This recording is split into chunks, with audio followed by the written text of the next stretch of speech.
সরস্বতী পুজোয় গত বছরেই নজিরবিহীন ছবি দেখা গেছিল কলকাতার যোগেশচন্দ্র চৌধুরী কলেজে। বিদ্যার দেবীর আরাধনা হয়েছিল আদালতের নির্দেশে পুলিশ দাঁড় করিয়ে। সেই স্মৃতি কি ফিরতে চলেছে এবারও?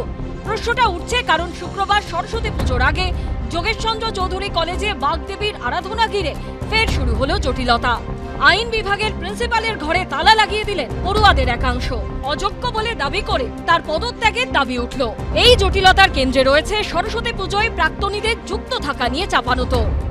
যোগেশচন্দ্র চৌধুরী কলেজে ফের সরস্বতী পুজোকে নিয়ে জটিলতা। যোগেশচন্দ্র চৌধুরী ল কলেজে প্রিন্সিপাল রুমের সামনে দাঁড়িয়ে রয়েছে এবং সেখানে দেখতে পাচ্ছি একবার প্রিন্সিপাল রুম তালা বন্ধ করে দিয়েছে এখানে ছাত্ররা।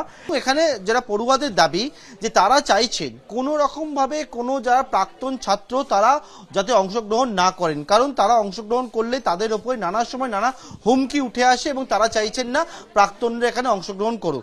অন্যদিকে প্রিন্সিপাল তিনি জানাচ্ছেন প্রাক্তনদের নিয়ে পুজো করার তিনি পক্ষে। এক স্টুডেন্টরা ঢুকছে কলেজের ভিতরে, এক স্টুডেন্টরা ঢুকে কন্টিনিউয়াস প্রবলেম ক্রিয়েট করছে।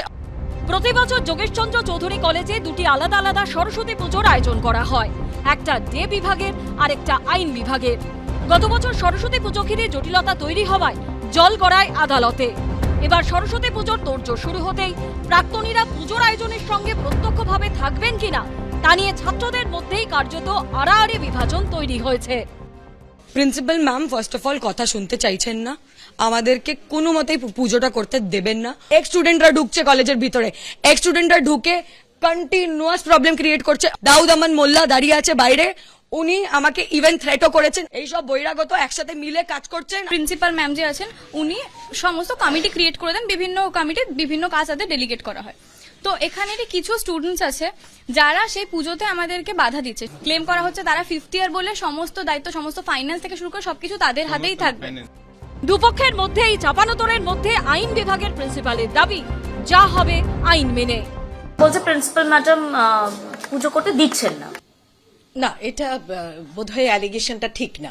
গত বছর হাইকোর্টের অর্ডারে পুজো করেছিলাম, অ্যাকর্ডিং টু দ্য ল যাব, সেই অনুযায়ী আমরা কমিটি করেছি। এক্স স্টুডেন্ট থাকবে, তারা পুজোর দিন নেমন্তন্ন খেতে আসবে। ছাত্র দাবি জানাতে প্রিন্সিপালের রুম বন্ধ করে, এটা তো এই কলেজে নতুনও কিছু না। আমার ছাত্ররা আমার সঙ্গে এই ধরনের দুষ্টুমি করে, পরে আবার ঠিক হয়ে যাবে। অন্যদিকে সরস্বতী পুজোর আয়োজন ঘিরে সোমবার মারামারিতে জড়িয়ে পড়ে বেহালা কলেজের ছাত্রদের একাংশ।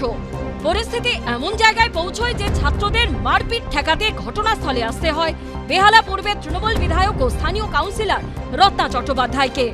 পার্থপ্রতিম ঘোষ ও সৌমিত্র রায়ের রিপোর্ট, এবিপি আনন্দ, কলকাতা। বিক্ষোভ, ভাঙচুর, অবরোধ, এসআইআর শুনানির নামে হেনস্থা, হয়রানির অভিযোগে তাণ্ডব চলল দক্ষিণ 24 পরগনার বাসন্তীতে। সেখানে বিডিও অফিসের পাশে সোনাখালী কর্মতীর্থে এসআইআর এর শুনানি ছিল। স্থানীয়দের অভিযোগ, নির্ধারিত সময়ের অনেকক্ষণ পর শুনানি শুরু হয়। শুধু তাই নয়, অভিযোগ সুপ্রিম কোর্টের নির্দেশের পরেও শুনানি কেন্দ্রে নথি জমা দেওয়ার পর কোনো রসিদ দেওয়া হচ্ছিল না। এ নিয়ে অশান্তি বাড়তে থাকে। পুলিশের সামনেই ভেঙে ফেলা হয় শুনানি কেন্দ্রের চেয়ার টেবিল। মাটিতে ছড়িয়ে ছিটিয়ে পড়ে রয়েছে নথিপত্র। এই শুনানি কেন্দ্র যেটা বাসন্তী বিডিও অফিসের পাশে যে কর্মতীর্থ, এবং এই শুনানি প্রক্রিয়া শুরু হতে কিন্তু দীর্ঘ সময় লেগে যায়, এবং সেই শুনানি প্রক্রিয়া শুরু হতে দীর্ঘ সময় লেগে যাওয়ার দরুন মানুষের মধ্যে একটা ক্ষোভ পুঞ্জীভূত হয়। অনেক লেটে চালু হয়েছে, 11টার পরে চালু হয়েছে, যার জন্য মানুষ একটু ক্ষিপ্ত হয়ে গেছে। লেট হওয়ার কারণে এই বিভ্রান্তিটা সৃষ্টি হচ্ছে, না তো হতো না। প্রচুর দেরিতে, মানে 11:23 এসেছিল। আসার টাইম ছিল 9টা, কিন্তু আমরা তো কাগজে দেখছি আসার টাইম ছিল 9টায়, কিন্তু এসছে 11:23। আমরা তখন ঘড়ি দেখছিলাম। স্লিপ দিয়েছে, তখন আসে কোনো স্লিপ দেয়নি, কিছু দেয়নি। শুধু শুনানি কেন্দ্রে ভাঙচুরই নয়, টায়ার জ্বালিয়ে পথ অবরোধ করে স্থানীয়দের একাংশ। কত পরীক্ষা নেবেন বাংলার মানুষের কত পরীক্ষা নেবেন? একবার হলো এই এসআইআর এর নামে হিয়ারিং করলেন, ঠিক আছে, ফর্ম ফিল আপ করালেন, ঠিক আছে, এরপরে আবার লজিক্যাল ডিসপেন্সি এলডি করে আবার লাইনে দাঁড় করেছে, আবার ফর্ম 7 করে লাইনে। বিজেপি কে পেয়েছে? ওদের বাবার চাকর আমরা। এই এসআইআর কে কেন্দ্র করে তৃণমূল কংগ্রেস গোটা রাজ্য জুড়ে নৈরাজ্য তৈরি করছে। প্রত্যেক দিন বিডিও অফিসগুলোতে হামলা, আগুন লাগানো, অবৈধ পথ অবরোধ, বিজেপির ক্যাম্পে হামলা, এবং বিভিন্ন ভাবে এরা নৈরাজ্য করছে। আজকেও সন্দেশখালী থেকে গোসাবা চারিদিকে হামলা আর সন্ত্রাস হয়েছে। এরই মধ্যে বাসন্তীতে দেখা যায় এই ছবি। পুলিশ যখন পরিস্থিতি সামাল দিতে কার্যত হিমশিম খাচ্ছে, তখন মাইকে শান্ত থাকার কথা বলছেন তৃণমূল নেতারা। আপনারা শান্তিপূর্ণভাবে হিয়ারিং এর কাজ কিন্তু সম্পূর্ণ করবেন, কেউ বিশৃঙ্খলা করবেন না, আর অন্যের প্রয়োজনে পা দেবেন না। আপনারা ভেতরে প্রবেশ করতে পারেন, নিয়ম তো নেই। নিয়ম কোর্ট তো কালকের রায় দিয়েছে, বিএলও 2 যারা আছে তারা থাকতে পারবে। আপনার নাম রয়েছে? নাম আছে, নিশ্চয়ই আছে।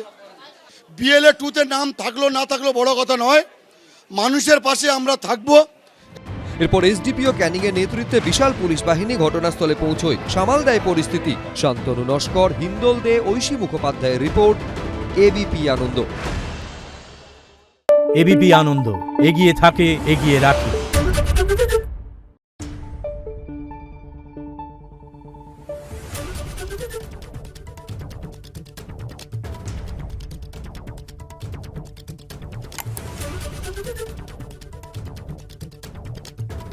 Thank you.